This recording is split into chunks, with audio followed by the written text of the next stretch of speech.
Gentlemen, I've brought you here to discuss the Eastwood problem.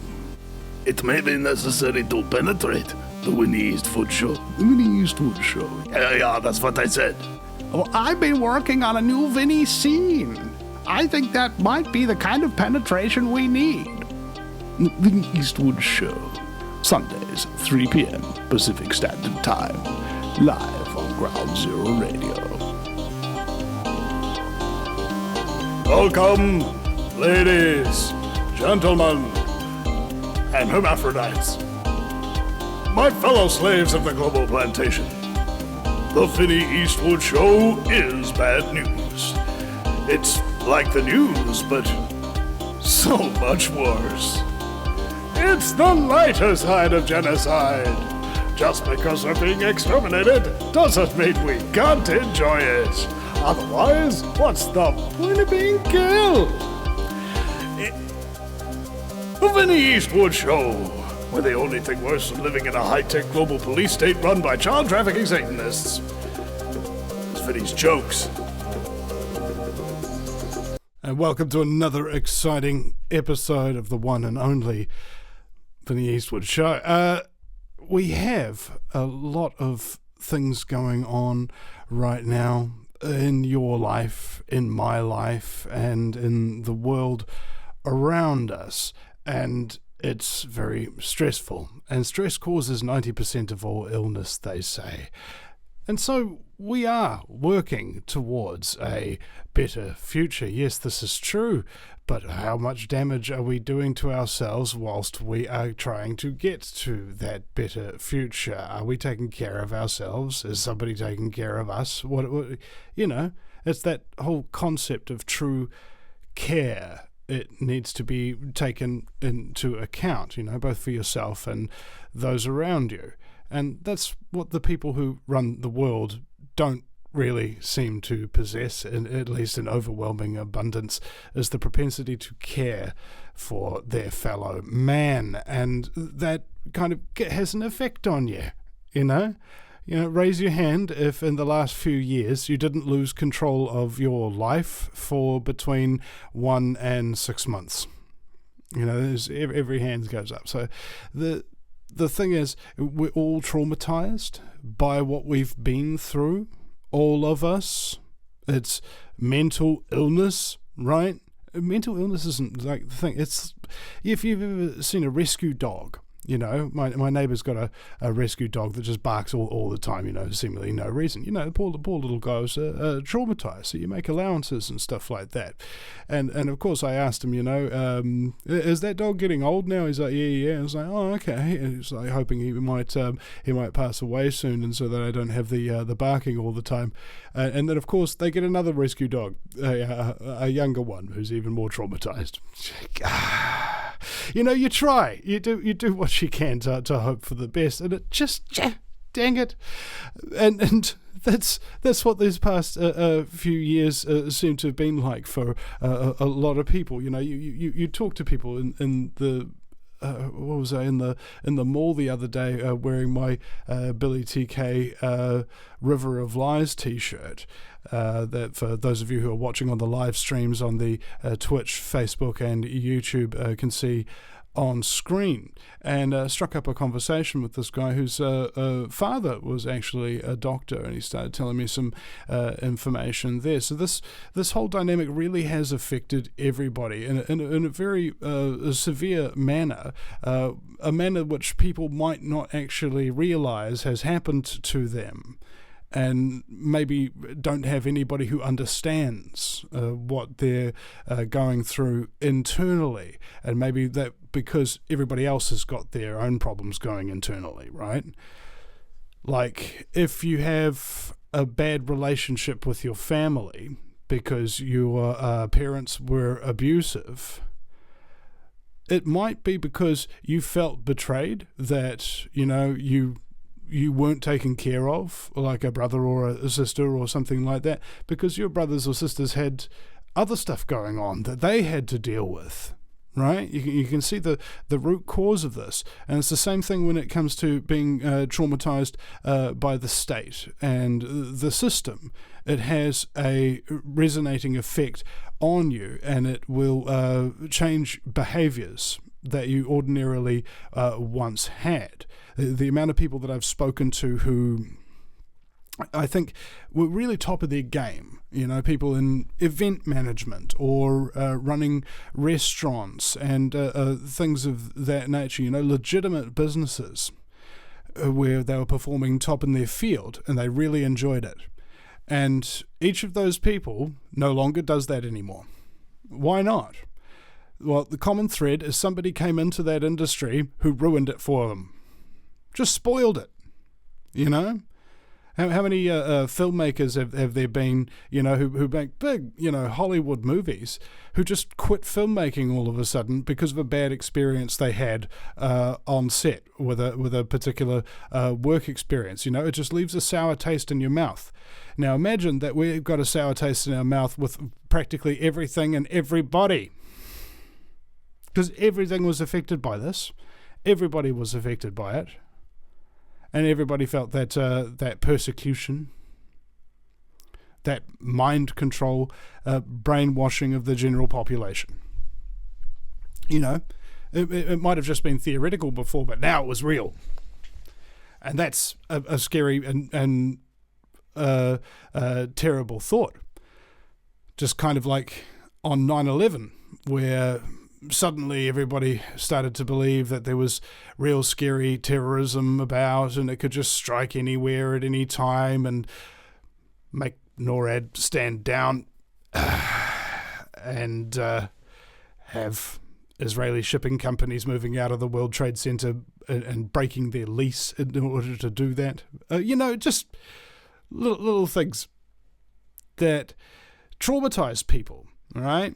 For 6 weeks, the Russians said, if you broadcast a threat, some world-ending threat, for 6 weeks, repeatedly, you will trigger a shift in the personality of the population, okay? And you know what I'm talking about, because you've been through it. You saw how people changed. People you thought you could trust. People you thought you could rely on. People you thought would have your back. People you thought would listen to you. People you thought you could help. You see? That's traumatizing. And we have such a low consciousness level in society that even the traumatized people that realize what was going on are not being listened to, they're not being cared for, all right? Just, you're safe, you're loved, and everything's going to be all right. Just repeat that to yourself. And repeat it to yourself, pat yourself on the back and say, good on you, you survived another day. Good on you, you got through all of that and still retained your sense of humor. But the more important thing is the actual mechanics of how this trauma works on you, because it'll affect your body, it'll affect your mind, and it might affect what people call the spirit. And you've got a rewiring of threat assessment. Your brain assesses threats with the 3 different parts of the brain. There's the prefrontal cortex, the primate brain. This is what does your thinking. Black and white, numbers, the mechanics of situations. You're able to read that. Then the second part of the brain, the mammalian cortex, is what governs your feelings, how you relate to other people and how you pick up on their vibes and things of that nature. And then there's the third part, which is the reptilian cortex. That is your fight or flight, or freeze, submit, and attach. You've noticed people during that whole a couple of years who would freeze, submit, or attach themselves to their tyrant, to their oppressor, to their ideology. All right, it's specifically crafted that way to traumatize people and to give them an aura of endless threat, so that those 2 other parts of your brain, what you really feel and what you really think, get shut down in favor of a reptilian brain response.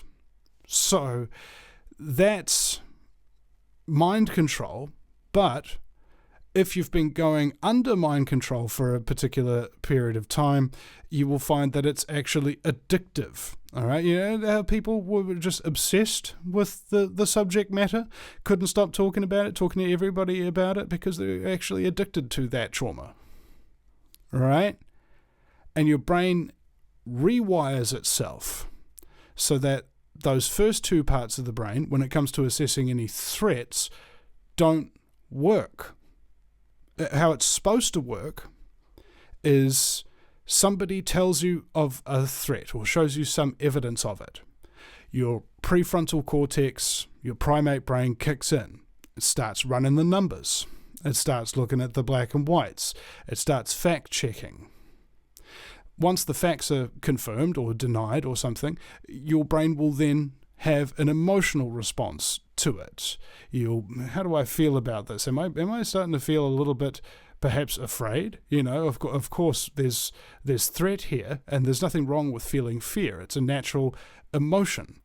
And then after you've assessed that emotional state, then the threat becomes real, and you have to do something about it. Are you going to run from it? Are you going to deny it? You know, that kind of thing. There's a whole trauma cycle bond, which we'll get to in a minute. And that is how the brain is supposed to work. But if you've been suffering under these conditions and having everybody turn against you and having relentless propaganda pummeling down the radios and the TVs and the news feeds and getting text messages at 6 o'clock in the morning with a big loud emergency beep telling you about new stuff going on, you know, your brain's not going to function normally anymore. You're going to perceive a threat. You're even just going to think about a threat, and your body will immediately go into fight or flight mode. Your heart rate will start up, your adrenaline will start pumping, and you're going to be able to react to things. Okay? Somebody says that's what they call being triggered. All right? And if you were awake during these last couple of years, you probably have now some triggers. And we could have a conversation for even just a minute or two. And if I say some propaganda that the government is peddling and repeating it as if it's my own opinion, your body's going to start to go into fight or flight mode because you are perceiving a threat to your life. All right? If somebody says this thing's safe and effective, you go into a threat response. Like as in you're ready, your body is ready. It's readying you up to kill. Because as far as your body is concerned, as far as your nervous system is concerned, just those words are like somebody being in front of you with a big weapon saying that they are going to murder you. Okay? This is a big thing because you could be walking around in an ordinary situation and suddenly you're in frickin' Vietnam. You know, landmines going off everywhere. This is what people suffer when they come home from war, because their nervous system can't tell the difference between what it's experienced and what it's seeing now. This is why filmmaking is such a powerful medium, because you're able to trick the brain into perceiving something that isn't real and perceive it as though it is real. If you do it right, there's a science to it, a very meticulous group of principles and disciplines and things of that nature that people have to employ in order to make a movie that will successfully make you feel something. All right? The most important thing about convincing people of any kind of information is, are they feeling it? Do you feel that song? Does it make you feel something? Do you feel sad or happy? Do you feel suddenly vivacious? There's a reason for that. It's scales. There's a ancient thing that was unearthed called Yar's musical scale. And what it says is it has this spiral, like a Kundalini spiral. And on each of those legs of the spiral, there are different keys and different notes of music that are tied to your emotional centers. There's a certain type of music you can play to make people angry. There's a certain type of music you can play to make people feel like they're in love, so to speak. And as Dr. Rima Labo told me, she's supposed to be coming on the show. There might be some problem with the things other than that. I don't know what's going on, but I have a number of things to really talk to people about, considering what I've been experiencing these last few years, because it's important really to lay the groundwork sometimes, and if Rima does turn up, that'll be great. But anyway, nevertheless, as we're living through life with all these triggers and all of this unresolved trauma, because the threat's still out there, okay?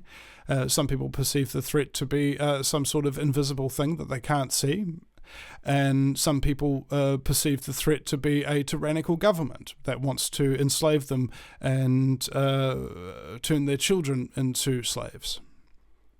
Okay, one of those perceptions is, of course, based on reality, based on evidence, based upon fact-checking, not the fact-checking that they say. I love it how they hijack words, you know.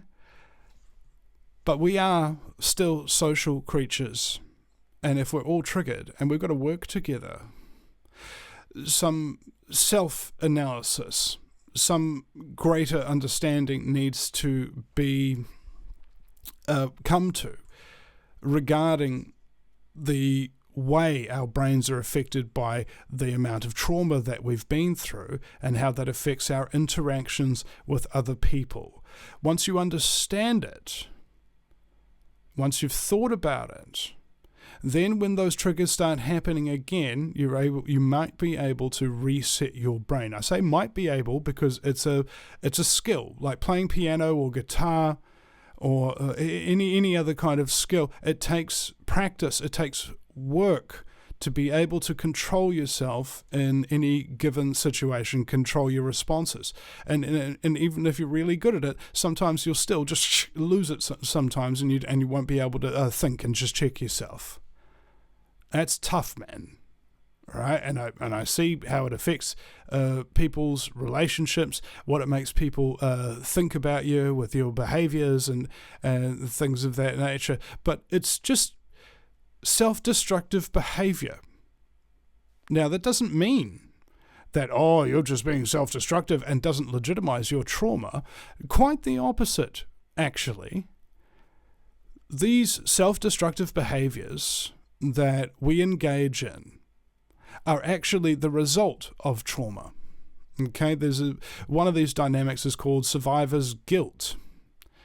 If a lot of other people that you know are dying now or sick now or something of that nature because they took something you didn't, that you knew was a bad idea and they didn't, you get survivor's guilt.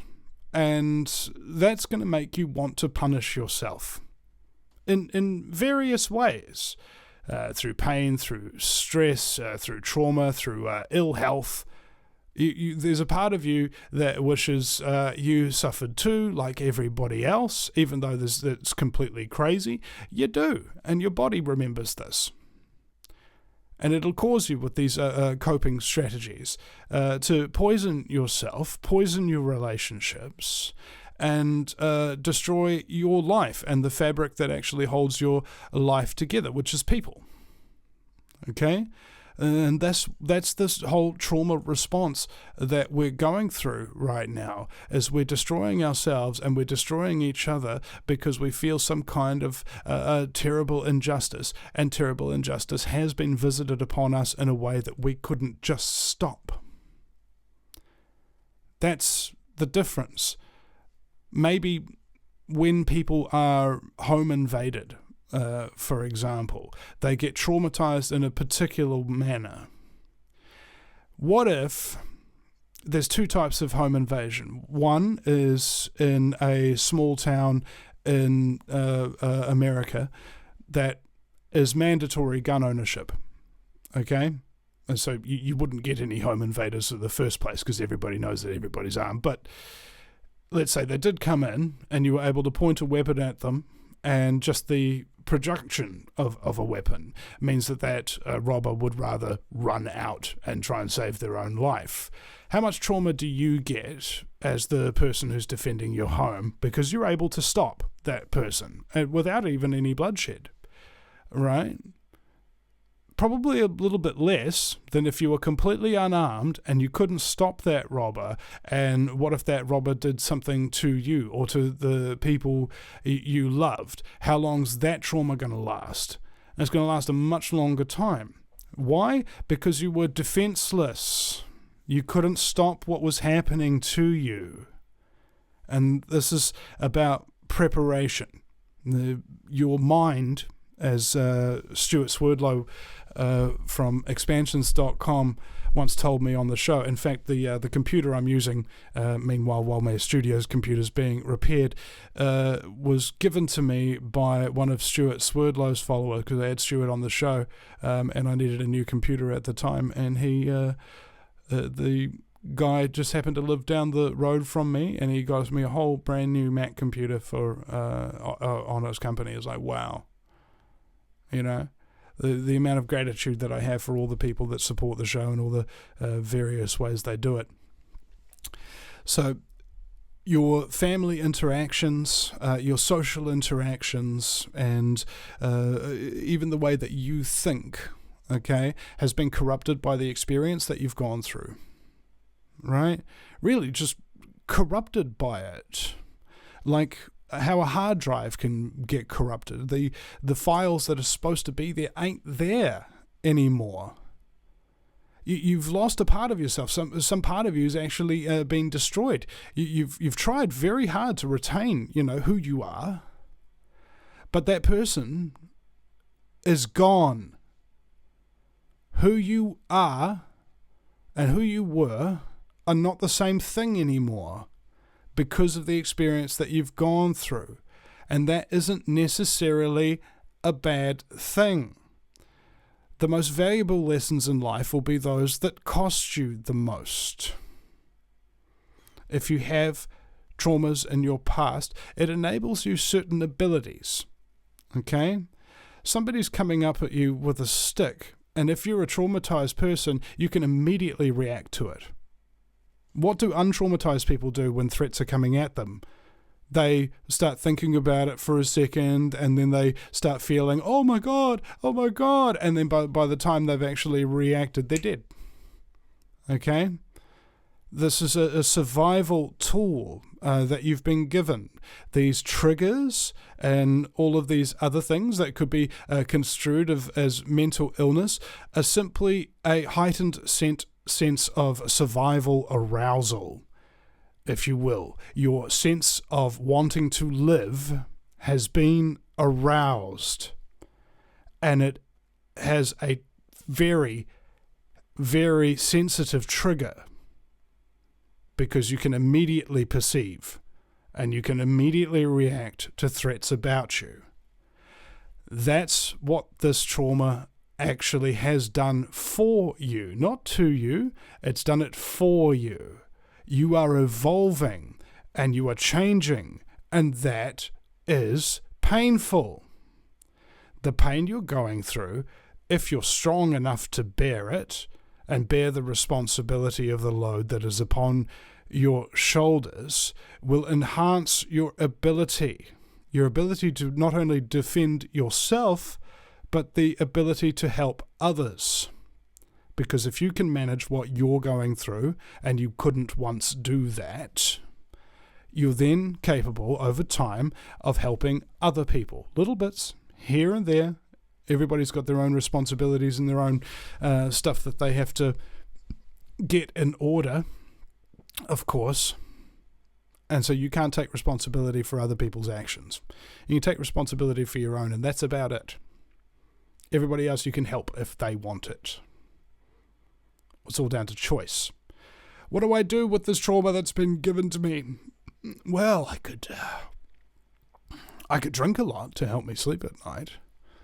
I could smoke a lot. I could play lots of video games. I could watch lots of porn. I could endlessly binge watch television. I could eat really terrible fast foods. I could do all sorts of things other than heal from that trauma, other than learn how to manage it, other than learn how to understand it. Understanding what's happening to you and what has happened to you is just as important as the information and factoids you'll get on the news, because those information and factoids can inform you about what your next choice logically should be. But if you can't control yourself and you don't know what's actually happened to you on a deep root level, I could give you all the answers in the world. Anybody could give you all the answers in the world to any question you've ever asked, but you'd be unable to hear them, or you'd be unable to comprehend them because you don't have control of yourself. You don't have your shit together. All right? And I'm talking about me as well. I'm not perfect. You know? None of us are. But we do have to take responsibility for the harm that we cause other people through our actions.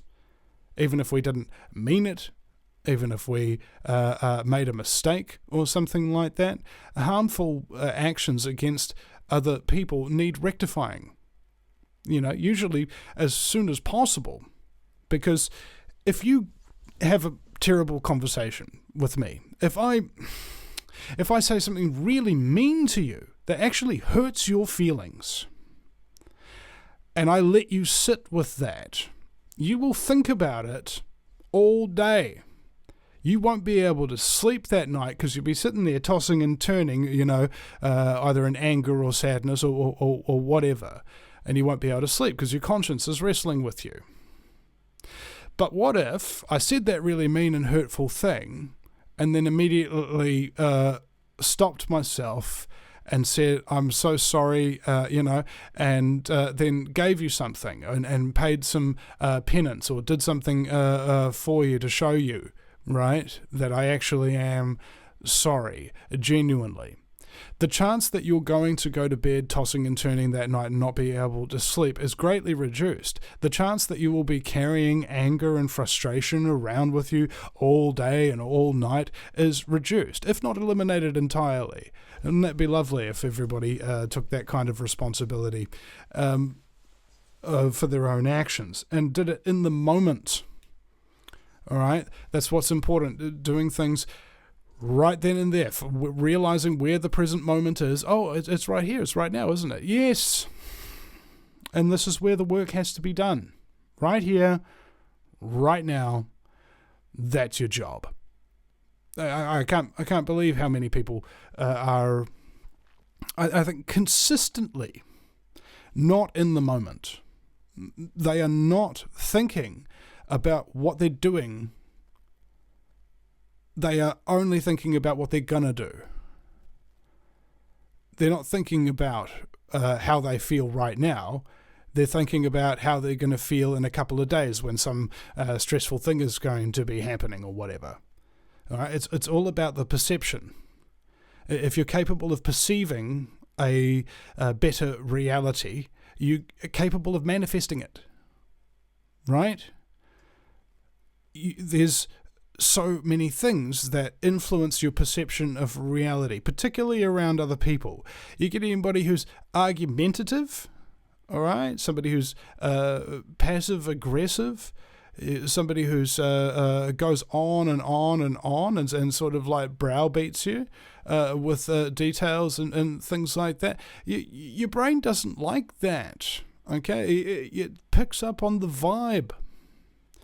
Right? And people use this term vibe, you know, loosely and stuff like that. I'm not talking about it loosely. I'm talking about it quite literally, vibrations. Right? It's like Nikola Tesla. It's all about vibrations and frequency. And love has its own vibration. Fear has its own vibration. Love goes... It's a very intense, highly reactive emotion. Fear goes doom, doom, doom. It's slow in its undulation. It doesn't have a whole lot of activity to it. It slows things down. It shuts things down as opposed to activating them, right? Imagine you've got two people in a room, and one of them is full of love and energy and enthusiasm, and the other one is full of hate and anger and aggression, right? Which one are you going to want to talk to? Which one makes you feel better to be around? Okay? Now, this isn't to say that darkness is not necessary. It absolutely is necessary. Because when you're up against somebody who is actually a real threat, if you're unable to respond with a level of force that is necessary to get them to stop what they're doing, you're not in accordance with natural law. You do have to be dangerous. But the difference is figuring out what is a threat and what is not. How to react appropriately and how not to. That's why in the Bible they say the meek shall inherit the earth. And the translation of the Greek word into meek was actually about a guy who had a very sharp sword and knew exactly how to use it, but keeps it sheathed. Knowing when to use the terrible skills at your disposal and knowing when to hold back, when to control yourself, because we've all been in frustrating situations, and wouldn't it be lovely if every time that we're in a frustrating situation we could just lash out and be hurtful or destroy or something like that and have no consequence for it whatsoever? You know, if you lived in a world like that, imagine the people who run the world right now, how much trauma and hurt and viciousness that they inflict upon mankind as a whole. And they have no consequence for it. None. They're still getting on planes because they got private planes. They don't want to stand in line at an airport like you. They've still got really clean food. Of course they do. They're not going to eat the poisoned, processed, and chemically fertilized crap that you do. They've got their protection from EMF and Wi-Fi, you know, and stuff like that. Got their crap hard line because they don't want to be living in a world full of radiation that's affecting their cells like you do. You know, they've got their whole life planned out in order to avoid the consequences of the actions that they perpetrate on us.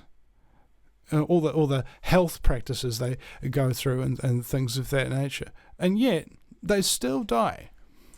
Just like every other human being that's ever been born. Eventually, you're not living anymore.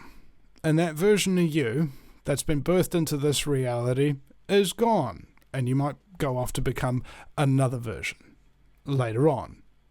And come back as something else. Or someone else. Now, if that's the case, that means there has to be some kind of purpose here, right?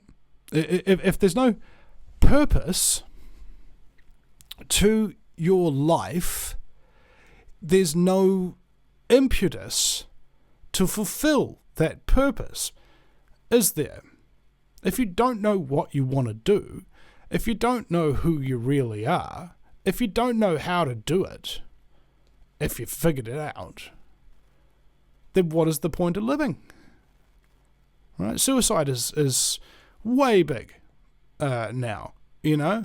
It's like the Beatles in the 1960s, you know, huge. And depression, people losing their motivation, burning themselves out. Dude, we are unhealthy as a society, and a society that is healthy the Greeks had a saying that it's the mother's job to take care of the child when the child cannot take care of themselves, and it's the father's job to teach the child how to take care of themselves when they're able to do it. Okay? Simple as that. It's passing on self-sufficiency in terms of teaching. There's 100,000 rules. 100,000 rules in order for you to be born and grow up and operate in society without causing immense problems. 100,000 rules. And we learn them very slowly over time. This is what we call growing up.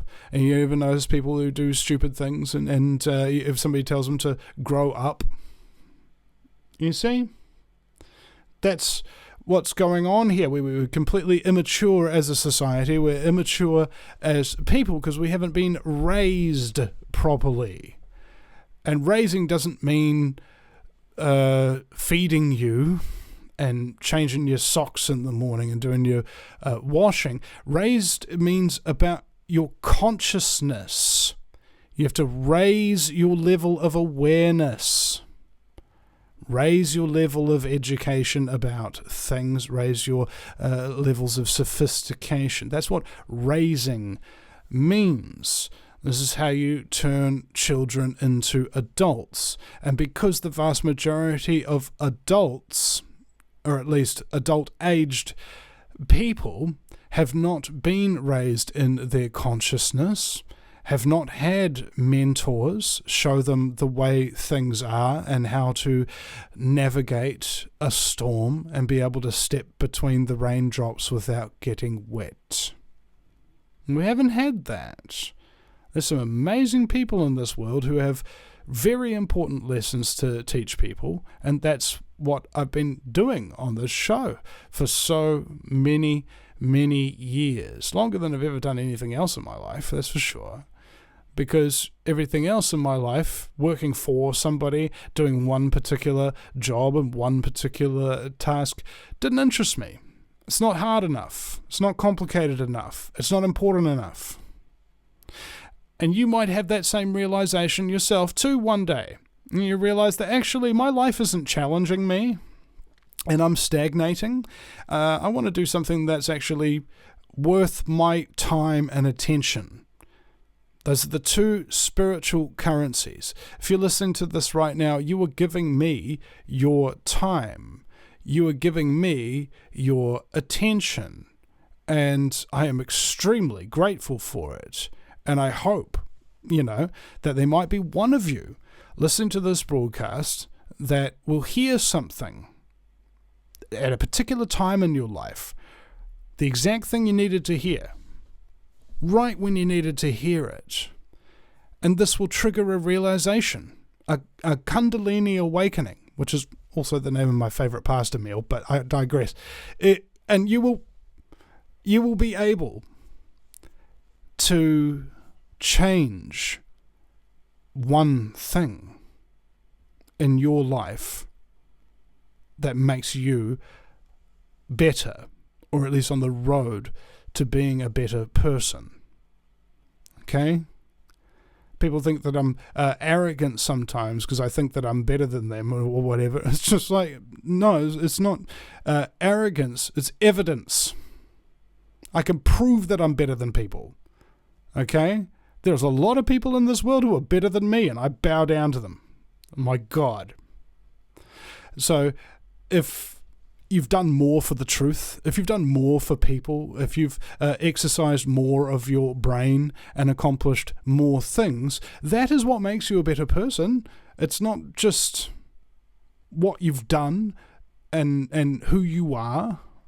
Right? People think that you've always thought you were better than somebody because of how you were born or where you were born or what you were taught when you grow up. Yeah, and people often go into that fallacious way of thinking, right? Because they have an identity problem. As they think that they can identify themselves entirely by themselves without anybody else criticizing them or giving them insight into what they see that you perhaps don't. Right? It's your work, your opus. that makes you better than who you were yesterday, and makes you better than most of the people that are walking around this earth asleep, unraised, immature, brainwashed, mind-controlled, poisoned, and sedated. If that's not happening to you, you are better than them. Okay? It's not even a matter of argument. You are. But that doesn't give you any more rights than they do. It doesn't give you a right to tell them what to do, or to treat them mean, or anything like that. I remember one time I caught myself, and you may have experienced this, just driving down the road and you see somebody, just an ordinary person, and you make an immediate judgment about their health. You start thinking about how much fluoride they had to drink this morning, how much fast food they eat, how much TV they watch, so on and so on. You make these judgments that maybe, while accurate, man, you see some of the people walking around today, oh my goodness, judgment's not a bad thing, okay? It's how we go and navigate through life. But you get a little bit up yourself about it, because you know these things, and perhaps that person doesn't.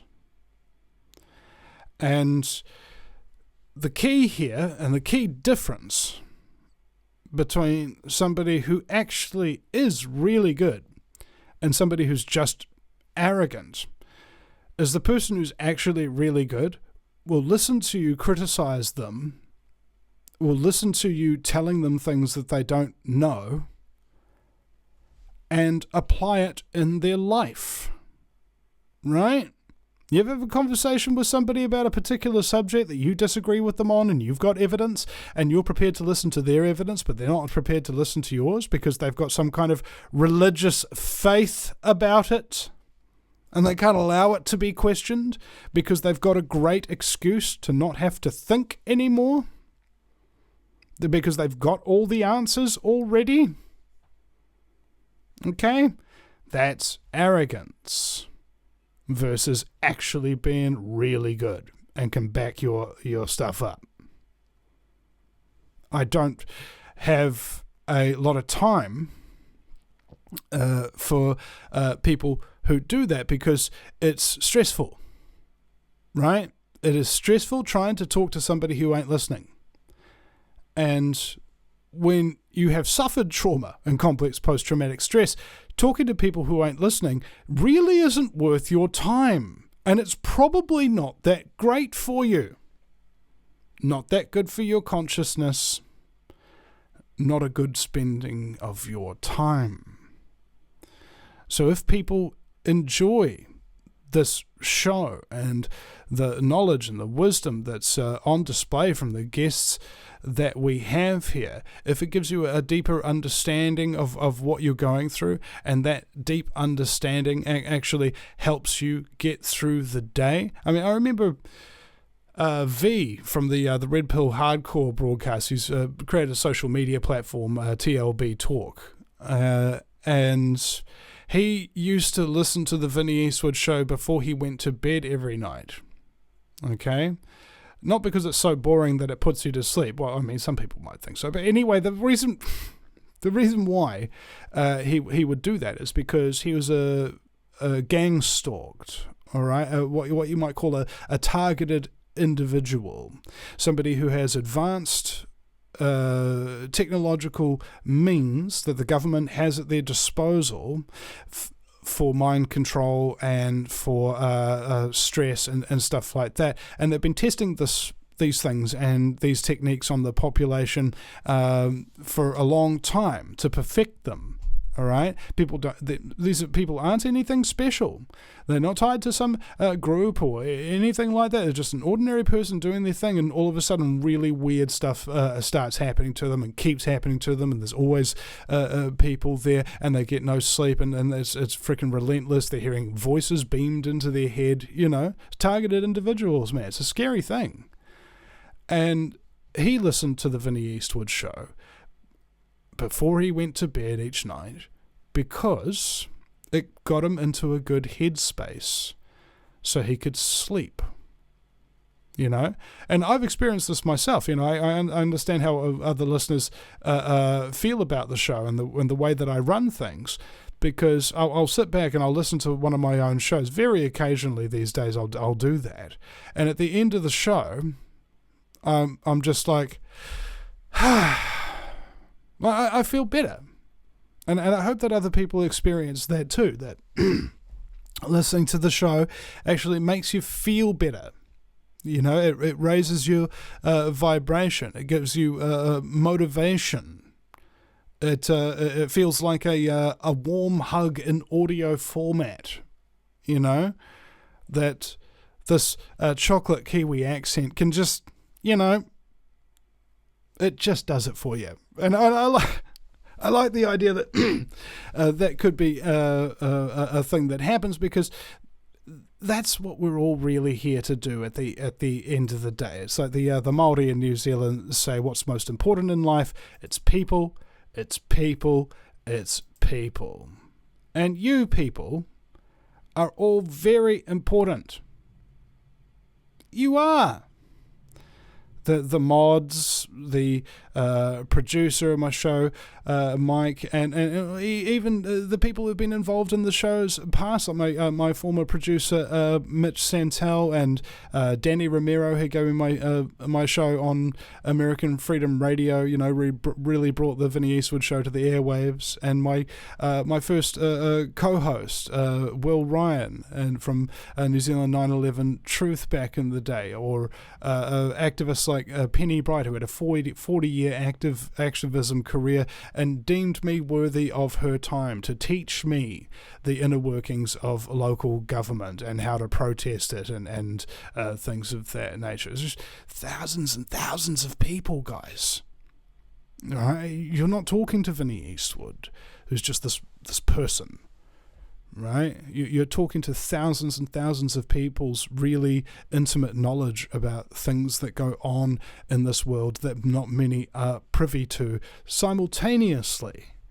All right? Even I'm amazed by some of the stuff that I know, some of the knowledge that's been shared with me that I didn't have to do years of research to find out. You just talk to people who've done years of research, and they give you the gold. Just gold. It's the best way to learn. I think maybe it's because it's the most ancient way to learn. The thing that our brain is really attuned to do is to learn through talking and listening. Really? You learn the most through having conversations. And there's two types of journalism. There's the kind of journalism where you research a person, you research their life, you research what other people have written about them, and then you write what you think and what you can prove. All right? Very important, because it puts ducks in a row, as it were. And that's doing deep research. Now, the other type of journalism is when you're doing deep research whilst you're engaged in deep conversation with the person you're doing the story about. You really sit there and you talk with this person, and you try to understand them, you try to get where they're coming from, you try to understand the context of how they came to be, and the real meat and potatoes of what it is they're talking about and what it is they mean by that, the thing that they said.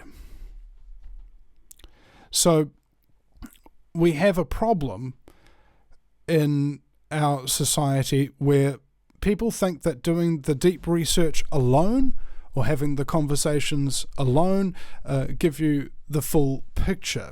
And I would say that it's probably a spectrum and a balance between those two where the truth truly lies.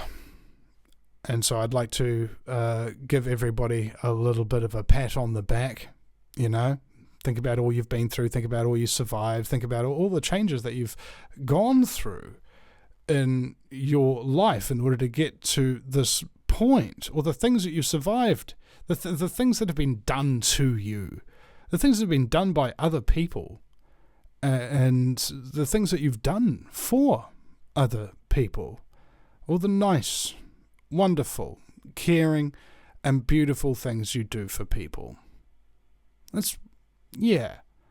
Give yourself a pat on the back. Give yourself a bit more credit. All right? I'm like the Bank of Israel. I only give credit when it's due. Speaking of which, can you donate to the VinnyEastwoodShow.com? That's the VinnyEastwoodShow.com. That's Vinny with a Y because it's the most important question. And Eastwood, like, go ahead. Make my news. And if you scroll down on the homepage there is also a donate tab as well. But if you're in New Zealand and you want to support the show, go through KiwiBank and start up an automatic payment today. Just buy me a cup of coffee a week, or buy me a Lexus a week, whatever you can afford. Really, because anything that happens here on this show, just trying to help people get through the day. Okay? The day is a very difficult thing to get through sometimes, and I'd like to think that I'm able to help with that. The reason why I think I can is because I validate how you feel. I validate what you've gone through. Okay? Yes, it did happen, and yes, it's for the reasons that you think. You're not crazy. The people who did this to you are crazy. Okay? You're legit. You're valuable. And all the people who've rejected you and been mean to you and betrayed you don't deserve your attention anymore. All those people who say it can't happen, won't happen, and just ignore the things that you're saying, don't need you to talk to them anymore. Okay? You're done. You're enough. And once you start realizing that, that's when your tribe will appear. If you're the student, there's an old saying that when the student is ready, the master will appear. So if you make a decision to support this show or to start your own or anything, let me know. Okay? I want to thank you. I was on a show in the Netherlands the other day, a guy who started his show because he heard me encouraging him on my show. Right? And that's what I like about this gig, is I get so much work accomplished and I'm not even the one doing it. I can just inspire people. I can just give them hope. I can help them get through the day. I can help them get better at what they're doing. I can help them start things that they were previously too afraid to start. That's a very important skill, especially in the amount of doom and gloom and frustration, which is all totally legitimate. But it's legitimate inside of a context. Okay?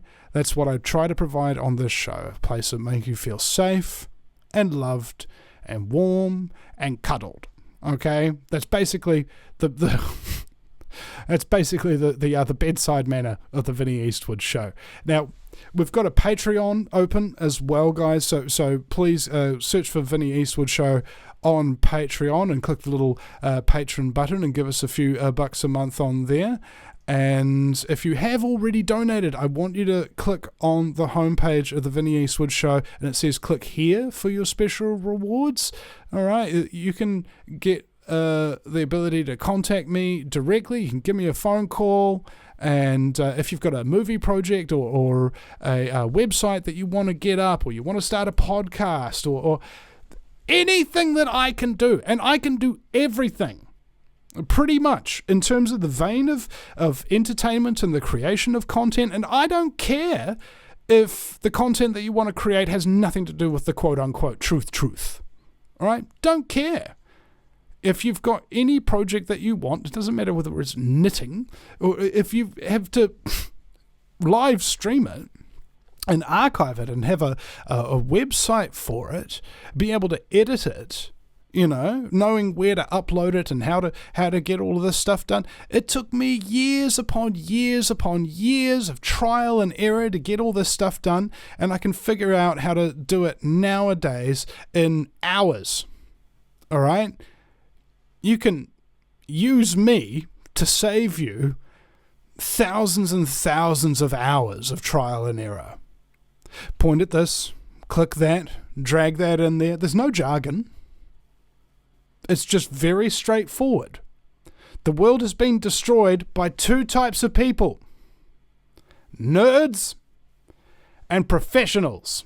Okay? And the reason why they have destroyed the world is for the same reason. They make what they do sound so complicated as to make you think that it's impossible or just too hard for you to do yourself, so you would rather pay somebody else to do it perpetually. No! That is not going to work for me, I'm afraid.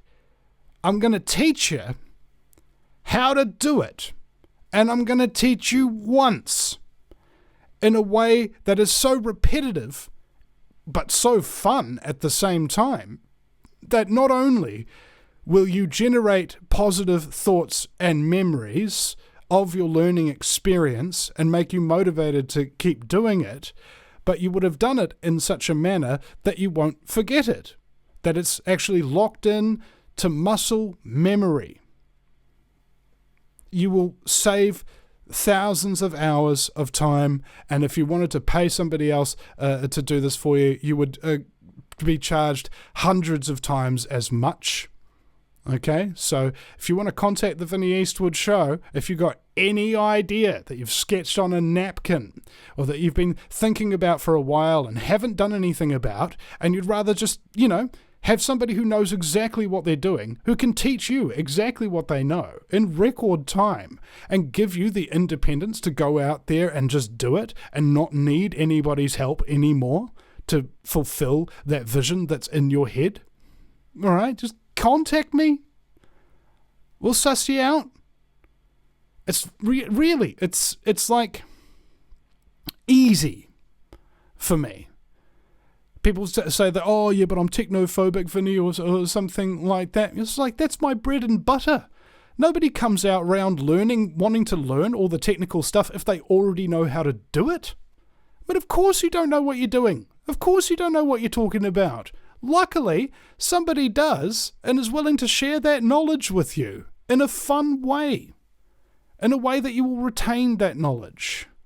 In a way that gives you the independence of no longer needing somebody to dot your I's and cross your T's and wipe your nose and wipe your bum for you. All right? You're going to be completely independent, and you're going to go out there and you're going to do it just to the best of your ability. And then it's all just down to consistency and practice, and that part is on you. It's all very well for somebody to give you enlightenment, but if you don't do nothing with it, you're wasting your time. Don't waste your time. Don't waste mine. Take it seriously. Do something about it. Invest in yourself. Invest in your future. Invest in your ideas. All right? All your ideas are outside of consciousness. All right? Well, outside of consciousness. They're outside of the 3D dimension. All right, we're in a box. Okay, how do you know? Up, down, left, right, depth. Front. Okay, that's how we know we're living in a 3D universe. But there's another layer above that, which is time. All right, it's the box moving through time. And there's another layer above that, which is the box beyond time and space, and that's where all your thoughts are right now while you're listening to me. All the things that have yet to be expressed, all the things that you've yet to be created, all the things that you've yet to do are outside of the 3D and the 4D. They're in the 5D. And this allows you to skip ahead of what is capable of in accomplishing in time and space. All right? You have an idea and you spend your time willing it into this 3D space. only once you've done that with your ideas can other people who co-inhabit this 3D space can see them, hear them, feel them, touch them, taste them. Whatever you're creating, you might be a chef, a mechanic, or a computer programmer. It doesn't matter. Getting your ideas that don't yet exist manifest into reality is the purpose for which you were born. And if you don't do it, you will become resentful of the people you see doing it. That's why it's very important to make your dreams reality, rather than let them die, because you die with them. So dream and work on those dreams. Get yourself together. And as always, give yourself a little pat on the back. You did it. You got through another episode of the Vinny Eastwood Show. Traumatized. Yes! And we will see you again next time at the VinnyEastwoodShow.com. I'd like to thank my sponsors. Where are my sponsors? Yeah, reopen.nz, a directory of anti-mandate pro-choice businesses in New Zealand. So if you go to reopen.nz, if you're a Kiwi business, add your freedom business today to that list. And another thing that I've been talking about a lot lately with people is naturopathic care, especially from holdenhealthcare.com. That's emphasis on the care. And David is a naturopathic doctor, a nutritional biochemist, an oncologist, and he specializes in hard-to-treat cases. He told me one time, Vinny, it all comes down to a choice. If you're sick, all right, and you've gone through this medical ringer who give you drug after drug with side effect after side effect, they're just killing you, basically. And naturopathic care, on the other hand, and nutritional biochemistry recognizes the basic principle that your body is built upon, that it can repair itself, provided you give it the right tools. And that is the choice. You can either A, continue around going the unhealthy, self-destructive path that you're doing, which will lead to pain and your demise, or you can change. It is a simple choice about whether or not you want to live or die. That's what David told me. And it's very humbling that he would even deem this show worthy of his sponsorship, and I'm intensely grateful for him. He's helped heal me. He's helped heal my ex-wife and my sister, and even my dad, and stuff like that. So he's legit, as far as I'm concerned. And you have these people in your life that help you in so many different ways that it's hard to actually quantify their value to you. Like people like Billy TK, for example, riveroflies.co.nz, episode 1 of River of Lies. This is a full documentary. What's great about this documentary is during those years when we were all propagandized and we had all these talking heads telling us all sorts of things, Bill and Ted's unvaccinated adventure, they went through all of the footage and all of the news pieces and all of the quotes and things of that nature from all these people in these alleged positions of authority, and caught them all out saying one thing and then saying another, right? And when you see the compilation of all of these things back to back in episode 1 of River of Lies, you can go to riveroflies.co.nz and you can donate as well, because we're making River of Lies 2, starring Bruce Willis. Now, that's a reference to Look Who's Talking To with Bruce Willis. This is a very dated reference, isn't it? Jesus, how old am I? I didn't mean to take the Lord's name in vain. So, guys, with that being said, the last and final thing that really need be promoted is the Vinny Eastwood Show's page on groundzero.radio. Guys, go to groundzero.radio and have a look for the shows. Start downloading the broadcasts. Really helps the network massively. I am so grateful to be on this network. This is the best network I've ever been on, and I've been on some really, really great networks. Clyde has just assembled this cast of characters, the crew that are supporting me behind the scenes and uploading these things and doing these descriptions for me and everything, so I can just do a show. That's never happened to me before.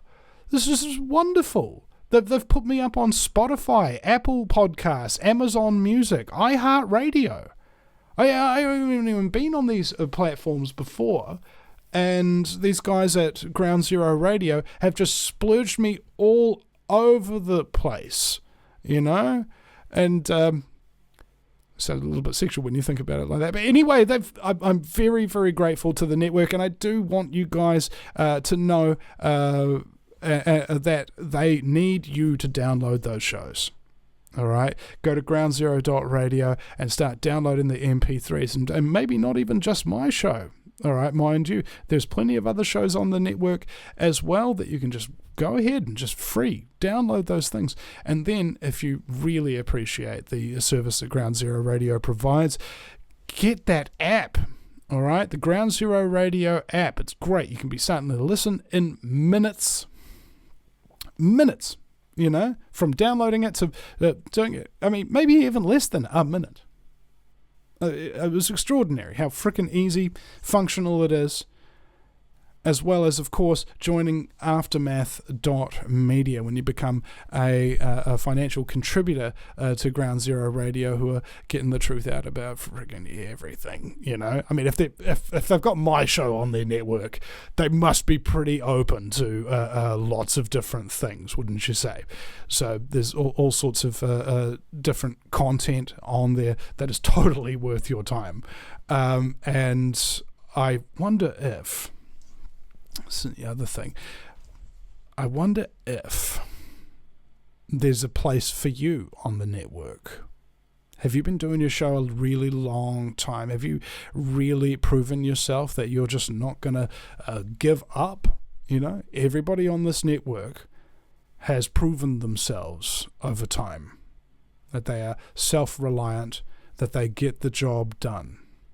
All right? And I am honored to be counted among them, as I am deeply grateful for your time and attention today.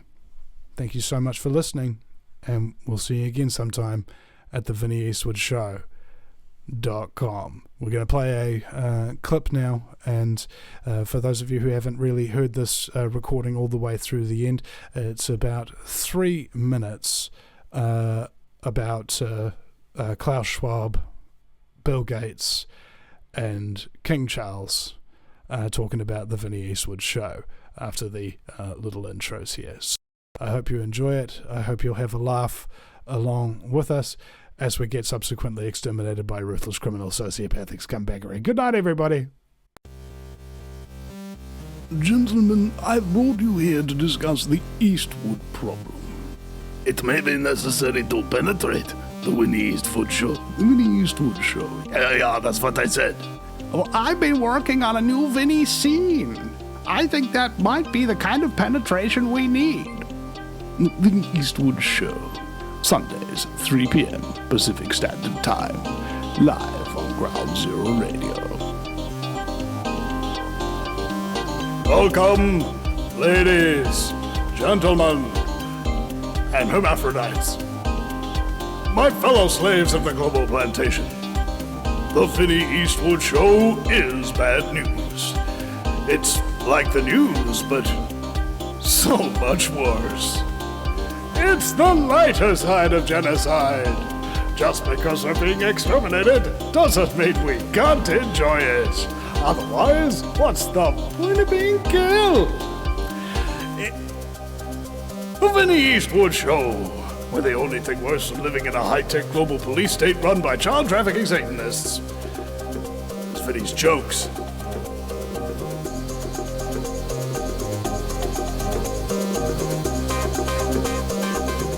You see, this beastly, ghastly show has been exposing our scumbaggery, which we call necessary. Yeah, and as the World Economic Führer, I believe we should give him a little gift with a little card that says Merry Christmas from Santa Claus. Oh, yeah, we could send something through his windows. Yeah, I've been speaking with Jacinda Ardern that we need to eliminate the threat of Vinny Eastwood.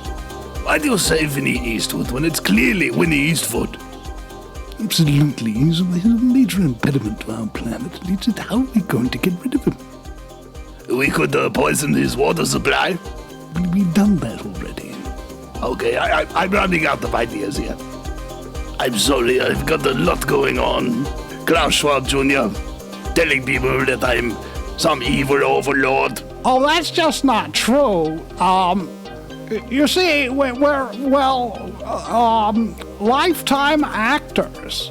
Yes, we play the role, don't we? But I am still glad, I mean, even if I am not really the overlord, that I have penetrated all the cabinets of the world. You know, penetration is big for me. Oh, it's big for me, too. I wouldn't be me if it weren't for the copious quantities of penetration. Yeah, so thank God my mother's out of the way. Otherwise I never would have been king. Just keep to go on and on. You know, the stress of dealing with this Vinny Eastwood problem is probably what killed her. I mean, she was a very young 96, you see.